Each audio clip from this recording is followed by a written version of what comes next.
All right, here we go. The moment we've all been waiting for. We're going to subscribe to Cardi B's Onlyfans. I'm gonna get the video!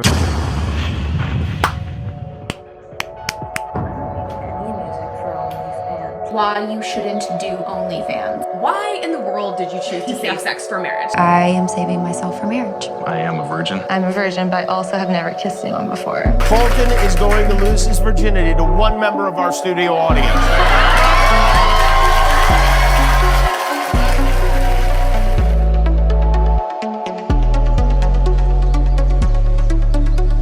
So let's rewind back to a different time, a simpler time. It's early 2020, and everyone's biggest problem is who the Bachelor is gonna end up with. I will not be discussing my unhealthy relationship with reality TV dating shows in this video. Instead, I wanna sit down and have a little chat about purity culture. And I really don't think that there's a better place to start than with the US version of The Bachelor. So for those of you that are unfamiliar with the show, The Bachelor and the Bachelorette follow the quest of one eligible bachelor or bachelorette that are looking to get married or find a girlfriend for a few months until they eventually break up. And they achieve that by finding their either boyfriend or fiance of the week through getting into a polyamorous relationship with about 30 other people. And to my amazement, there are even people on that show that are actual waiting to get married virgins, which was something that I didn't know still existed. So I'm also learning things from this show, really. It's really fascinating to me to know that there are still people out there that not only believe that God exists, but that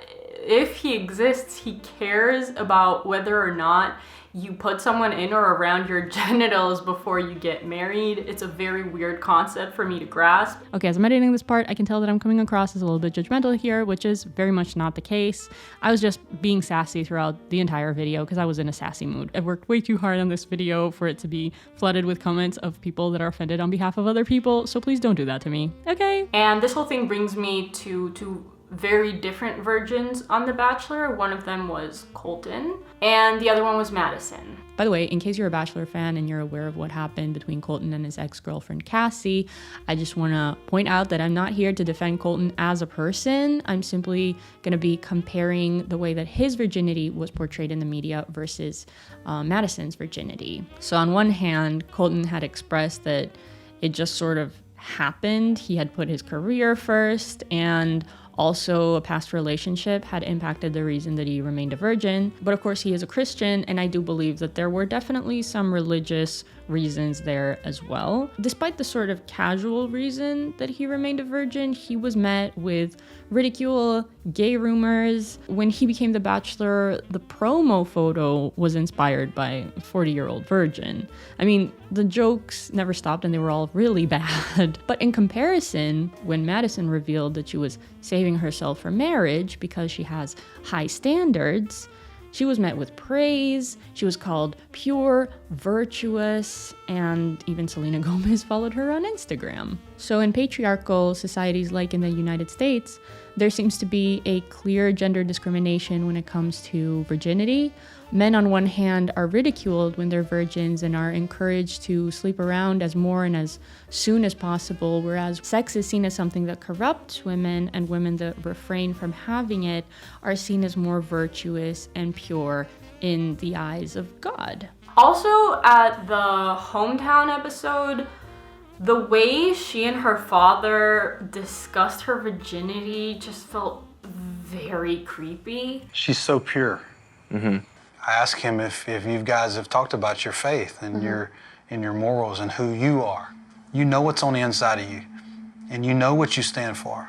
So I don't want him to ask you to do anything that he shouldn't ask you to do. Mm-hmm. And during this episode, you get to see how invested her dad was into keeping just guys out of his daughter's vagina. Like, that's so weird. It's creepy. It's gross. Another thing that bothered me was she would use the phrase, "I have standards," and she would use that even around her other contestants, and I wish they had called her out on that because she was genuinely, in a way, kind of mildly slut-shaming them, basically saying that I'm a virgin because I have standards, so that means that you, as not a virgin, do not have standards or have lower standards than I do.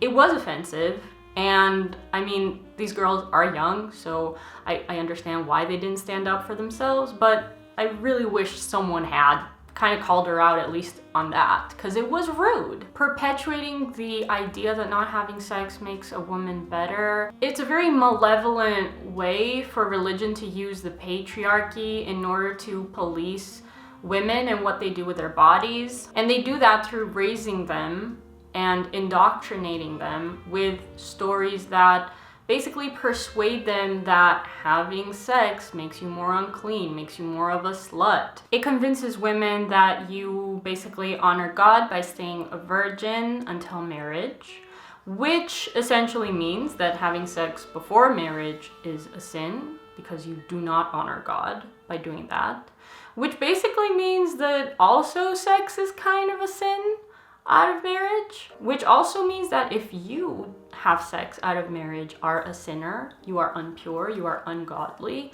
which also means that sex work is definitely ungodly. And that's a few things that we're gonna put a pin on and I'm gonna get to further on in the video. But first, a quick message from today's sponsor, SkillShare. SkillShare is an online learning community with thousands of inspiring classes for creative and curious people.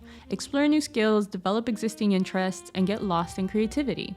If you've always wanted to share your thoughts and ideas online, but didn't know where to start, I highly recommend Nathaniel Drew's class, Creativity Unleashed, Discover, Own, and Share Your Voice Online.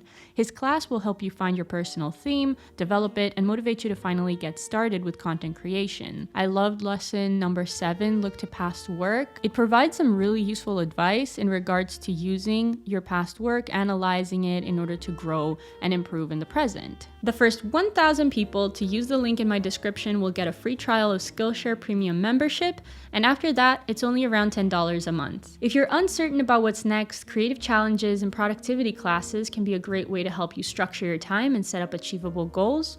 So whether you're looking to fend off boredom, focus on self-care through creativity, or join a similarly creative community, Skillshare is the place to keep you learning. So I'm here with another outfit, another day, and with little Gingers. So basically, a few months ago, I watched the video called Influencer Retreat Epidemic, and it's by Anna's Analysis. This channel is actually way more critical of influencers than even I am, so you know you're gonna love it. Definitely subscribe. I'm all for being critical of everything, but in this case, I want to bring to the table a slightly different opinion from that Anna had, and possibly even defend influencers for once.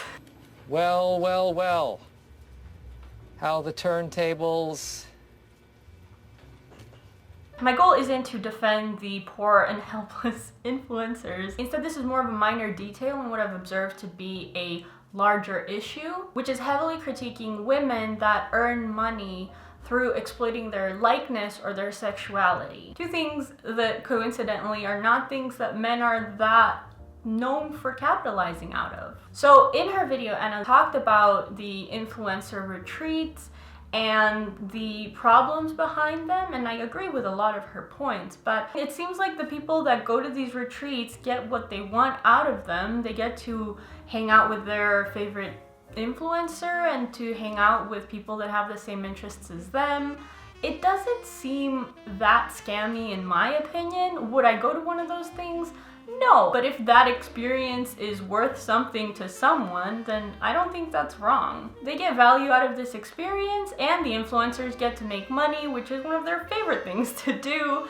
So I don't really see the harm with that. I see that as an overpriced experience, but I definitely don't see it as a scam. Speaking of influencer scams, I also want to discuss Caroline Calloway. She is a very fascinating internet persona. She's a writer. Caroline became internet famous last year for allegedly scamming her fans to go to what was just a very poorly organized event. And I also felt kind of bad for her because I know that if I organized a type of meetup like that, it would go even worse. This is why I don't do meetups. This is why I don't even throw birthday parties anymore. I feel like society as a whole is very eager to judge women, to call them scams, to call them sellouts. And sometimes I feel like we are more cruel and more judgmental with women than we really need to be. But when it comes to the influencer realm, I feel like there are far more terrible ways for influencers to earn money. From doing sponsorships, promoting weight loss lollipops or teas, to selling merch that is made unethically and unsustainably in sweatshops. I think resorts are honestly one of the most ethical ways influencers can earn money, except for the whole tourism aspect of it, which you can learn more if you watch this video over here. So what do influencer retreats and Caroline Calloway have to do with purity culture? Well, another thing that a lot of influencers are doing now is earning money through Onlyfans. Onlyfans is a website which is sort of like Patreon, but predominantly for sex workers. And a lot of huge celebrities have joined, popular Instagrammers, and just normal content creators with a very small audience. And from what I've seen, it looks like they are making a ton of money off of it. But of course, not everyone is happy about that. Mostly dudes complaining about how expensive the subscription is for certain people on OnlyFans. No one is forcing you to pay for this, Chad. You're just used to getting everything that you want from women for free. And also, there's the very unfortunately large number of people out there that still consider sex work as an inferior profession and sex workers as subhuman. Personally, I have a very different opinion from that because it appears to me that OnlyFans is one of the most ethical ways that you can earn money. The product is not derived from labor exploitation from the moment that the person that is running their OnlyFans account is their own boss.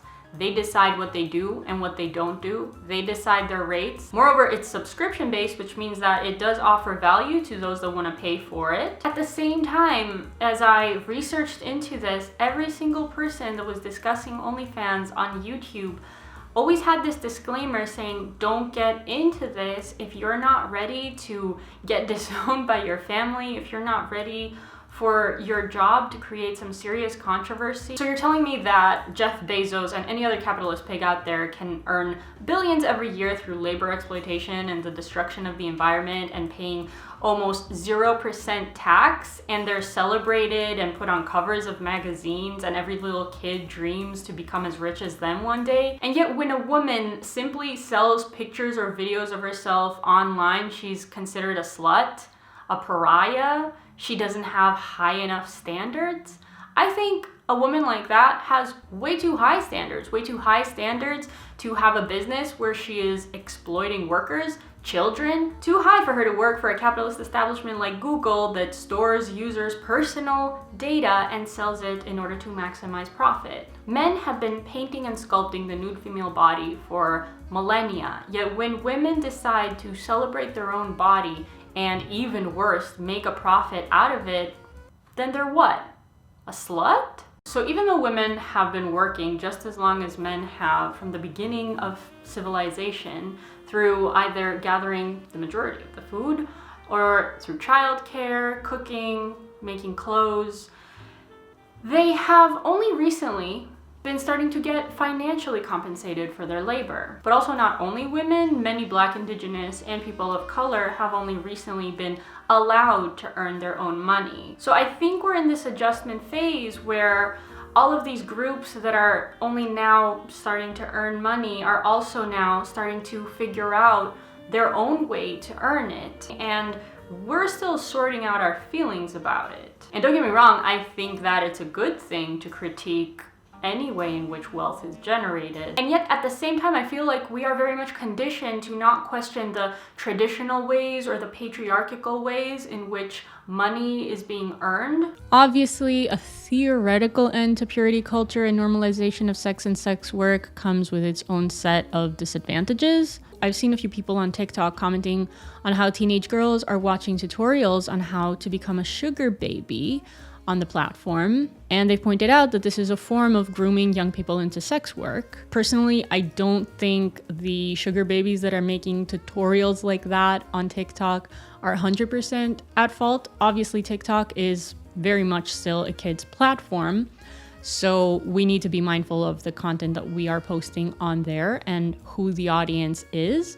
But at the same time, if someone is underage, it's still their parents' obligation to be monitoring what that young person is consuming on social media.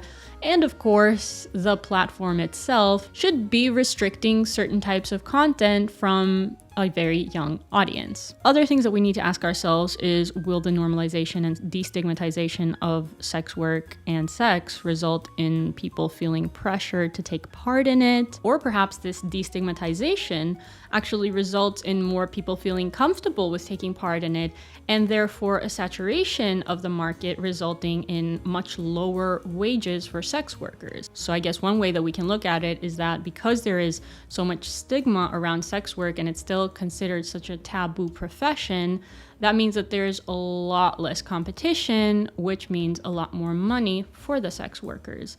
And then another thing that I think possibly needs to be pointed out is that in a patriarchal society, in a capitalist society, the destigmatization and normalization of sexual behavior occurs under the social rules that are set by the patriarchy and by capitalism. So for example, Instagram is a patriarchal capitalist social media platform. It is owned by Facebook, which was created by Mark Zuckerberg, who originally created Facebook as a platform where people could rate women based on their appearance. So that's who the owner of Instagram is. But also at the same time, there's a very clear discrimination against female bodies on Instagram. While male nipples are allowed to exist freely, women's bodies are censored. So while men have full liberty to post an infinite amount of topless, thoughty pictures of themselves, women on the other hand get penalized if they do that. Their pictures get taken down, their account can get reported, and they can even get shadow banned. And the reason why this discrimination happens is not because Mark doesn't want you to put your tits on his platform, but because Instagram's main goal is to make money, and it uses social media as an excuse to do that. And earning that money is done through paid advertisements. And so everywhere online, advertisers have the power to deem what is and what isn't advertiser friendly. And most of the income that is earned through advertisements online is coming from the richest and most successful multinational corporations out there that are for the most part led by male CEOs. And their beliefs about what is and isn't acceptable in society is really set by very standard patriarchal beliefs. So that's the point I'm trying to make. I hope I made it clear. If not, then I don't know, maybe I could make a specific video about this. Another thing that I find pretty interesting is that a lot of college students in the United States are resorting to sex work, either through Onlyfans, becoming sugar babies, etc., in order to pay for their college fees. That's an incredibly dystopian concept. On one hand, it's great that some people are finding a way to pay for their education. On the other hand, it's incredibly concerning that education is so expensive that people need to resort to sex work in order to pay those tuition fees. Also, a little disclaimer here. Throughout this video, every time that I've mentioned sex work, I am referring to legal, consensual sex work. Also, I created a few polls on Instagram to kind of gauge what your opinions were on this topic, and I wanted to add them to this video, but it ended up being a little bit too long for that. So I'm gonna make a separate video that I'm gonna post next week where I'm gonna be discussing the poll results. So we're gonna go even more in depth in this topic because there are a lot of things that I haven't mentioned in this video. So yeah, thank you so much for watching. Thank you to my patrons for supporting this channel. Thank you to SkillShare for sponsoring this video. And I'm gonna see you guys next week.